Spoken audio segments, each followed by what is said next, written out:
Classes centre में आप लोगों का स्वागत है बच्चों। आज हम आपको पढ़ाने वाला हूँ प्रश्नावली 3.5 का प्रश्न नंबर ये दूसरा है, ठीक ना। प्रश्न क्या बच्चों, ये दूसरा है। दिया है बच्चों कि ए और बी के किन मानों के लिए निम्न रैखिक समीकरणों के युग्म के अपरिमित रूप से अनेक हल हो गए। ठीक बच्चों, इस सवाल को हमको लगाना है। क्या बच्चों जो सवाल है बच्चों, क्या ये अनेक रूप से हल हो गए? जो ये सवाल है बच्चों, क्या ये अनेक रूप से अनेक हल होंगे? हाँ बच्चों, जो सवाल बच्चों, क्या ये अनेक रूप से अनेक हल होंगे? तो बच्चों इसको हम हल करते हैं। लिखेंगे प्रश्नानुसार, लिखेंगे प्रश्नानुसार, प्रश्नानुसार, ठीक ना बच्चों। देखिए जो ये सवाल है बच्चों, क्या है, ये अपरिमित रूप से बच्चों ये अनेक हल होंगे।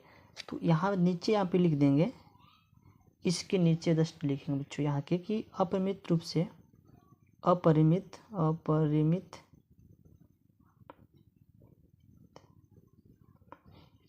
अपरिमित अपरिमित रूप से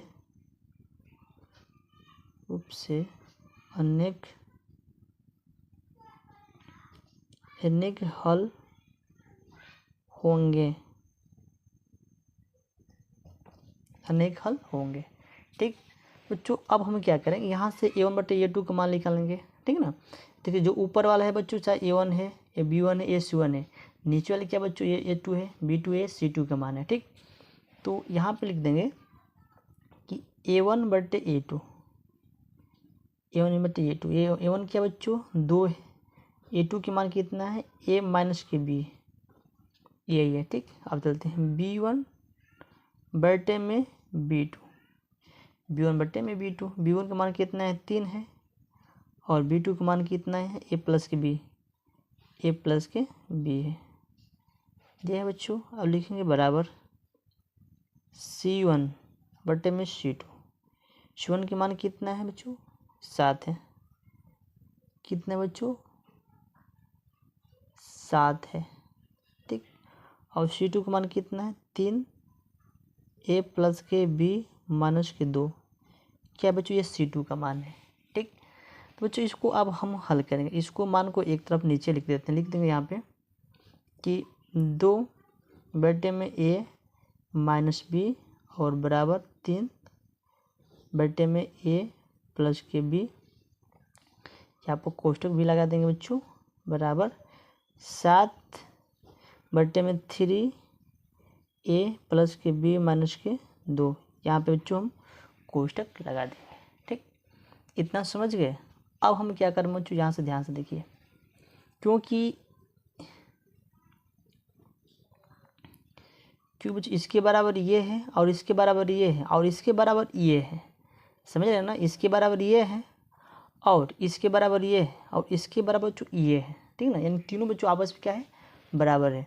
जो आपस में बराबर है तो यहाँ पे लिख सकते हैं कि a1/a2 बराबर है b1/b2 के, ये बराबर है c1/c2 के। जब तीनों आपस में बराबर है ये बच्चों ये क्या हो जाएगा, ये हो जाएगा आपका अपरिमित रूप से अनेक हल होंगे। ठीक, चलिए बच्चों अब हम क्या करते हैं, इस दोनों को हल करते हैं। ठीक ना, एक बार इस दोनों को हल करते हैं, हल करने के बाद इसमें इसको रख के हल करेंगे। ठीक, चलिए देखिए, लिखेंगे यहाँ पे कि 2 बटे में a माइनस के b, दिया है ना कोष्टक बंद, बराबर यहाँ पर दिया है 3 बटे में a प्लस के b, यहाँ पे दिया है। अब हम क्या करेंगे बच्चों, यहाँ पे क्रॉस गुणा करेंगे, ये इसमें गुणा करेंगे, इसमें इससे गुणा करेंगे, तो इस पूरे पद में 3 से गुणा करेंगे तो यहाँ पर हो जाएगा 3a माइनस के 3b हो जाएगा ना, बराबर इसमें करेंगे तो 2 हो जाएगा, और प्लस के 2b हो जाएगा।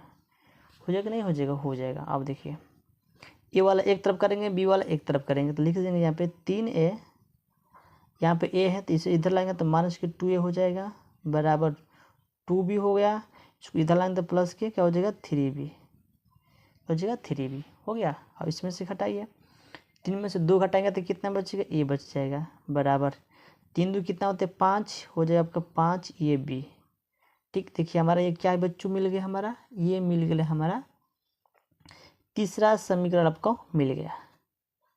क्या तीसरा समीकरण हमको यहाँ से मिल गया। ये तो मिल गया, आप इसको हल करेंगे, इस पूरे पद में इसको रख के हल करते हैं। ठीक, देखिए यहाँ पे लिखेंगे बच्चों, इसके नीचे आ जाते हैं, थोड़ा सा उधर चलो बाबू, इधर आ जाते हैं।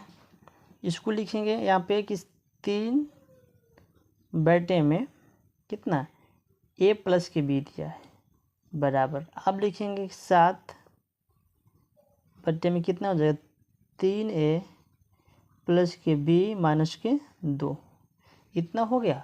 अब यहाँ से बच्चों हम क्या करेंगे, क्रॉस गुणा कर लेते हैं। इसमें करेंगे तो हो जाएगा 7a, इसमें करेंगे तो 7b हो जाएगा बराबर, इस पूरे पद में 3 से करेंगे, तितली के 9a प्लस के 9b माइनस के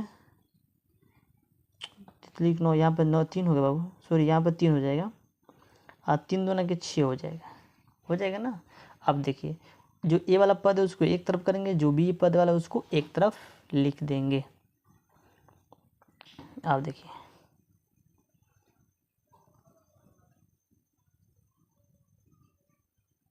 लिखेंगे 7a प्लस के 7b, ठीक है ना, माइनस के क्या हो जाएगा 9a माइनस के 3b बराबर कितना हो गया, बराबर माइनस के 6, क्योंकि ये अलग है। जो एक्स वाला वाला पद था, जो ए बी वाला पद था उसको हम एक तरफ किए हैं, जो 6 है बच्चों इसको हम अलग लिख दिए हैं। अब इसमें से इसको घटा लीजिए। अब देखिए 7 में से अगर 9 में घटेगा तो कितना बचेगा, माइनस के 2a हो जाएगा ना, प्लस के प्लस माइनस माइनस, ये बी 7 में से 3 घटेगा तो कितना बचेगा 4, कितना बचेगा 4b बराबर कितना हो गया माइनस के 6। ये आपका मिल गया समीकरण नंबर 4 मिल गया। ठीक, यहाँ से बच्चों हम 3 निकालने हैं और यहाँ से बच्चों हम 4 को निकाल दिए। ठीक, चलिए इसको अब हम हल करते हैं। तो हम क्या करेंगे बच्चों की समीकरण ए के मान समीकरण बच्चों हम क्या करेंगे 4 में रख देंगे। ठीक ना, बहुत ईजी, ध्यान से देखिएगा यहाँ पे कि समीकरण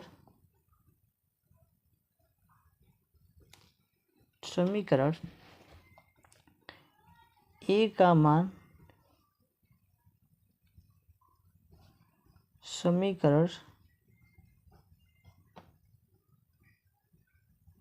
4 में रखने पर, ठीक, तो समीकरण 4 क्या है बच्चों, जो हमारा समीकरण 4 है बच्चों वो था हमारा माइनस के 2a प्लस के 4b अब बराबर हो जाएगा माइनस के 6। तो यहाँ पर देख सकते हैं आप लोग कि एक मान कितना दिया बच्चों, दिया है 5b दिया है ना। तो यहाँ पर क्या करेंगे, लिखेंगे माइनस के 2 गुणे 5b या प्लस के 4b माइनस कितना, माइनस के 6 हो जाएगा ना। आप देखिए 5 दूना के 10 माइनस के 10b और प्लस के 4b माइनस के 6 हो गया नहीं हो गया। अब देखिए इसमें घटाइए, प्लस माइनस माइनस, अगर 10 में से 4 घटाएंगे कितना बचेगा 6 भी बच जाएगा, माइनस के 6 हो गया, इस माइनस माइनस कट गया तो b बराबर हो जाएगा 6 बट्टे में 6 कट गया तो 1 आ गया, तो b का मान कितना आ गया, तो यहाँ से देख सकते हैं b का मान बच्चों हमारा आ गया 1। ठीक, तो b का मान 1 आ गया बच्चों, तो हम 1 का मान निकाल सकते हैं। अब हम क्या करें, a का मान समीकरण 1 में रख देंगे, ये आ जाएगा a का मान समीकरण 3 में रखने पर, तो समीकरण 3 क्या बच्चों, समीकरण 3 हमारा यही है। तो b का मान 1 आ गया तो b की जगह पे 1 रख देंगे, तो लिख देंगे a बराबर 5b, तो a बराबर हो गया 5 गुणे 1, तो एक मान कितना है बच्चों 5 एकम 5। ठीक, देखिए b का मान 1 निकाल दिए हैं और एक मान 5 निकाल दिए हैं। अब देख सकते हैं ये क्वेश्चन कितना इजी है। ठीक ना, आपको इसको देख के यहाँ पर नहीं भड़कना है। ठीक, क्योंकि जो बच्चों ये होगा ना अपरिमित रूप से बच्चों ये अनेक हल होगा। ठीक ना, सबसे पहले A1/A2 इसका मान निकालेंगे। उसका मान निकालने के बाद इसको अच्छा तरीके से लिखेंगे, ठीक। तो यहाँ से लिख देंगे कि A1/A2 बराबर है B1/B2 के बराबर है C1/C2 के। जब तीनों आपस में बराबर है तो ये क्या हो जाएगा बच्चों, ये अपरिमेय रूप से अनेक हल होंगे। यहाँ से आप मान पुट करके यहाँ से आप हल कर सकते हैं। देखिए इसको हम कितना अच्छे तरीके से सवाल को लगाए हैं, ठीक। जो अगर आपको ये क्वेश्चन अच्छा लगा तो लाइक में सब्सक्राइब जरूर करिए। तो चलिए मिलते हैं अगले नेक्स्ट वीडियो में, तब तक जय हिंद जय भारत।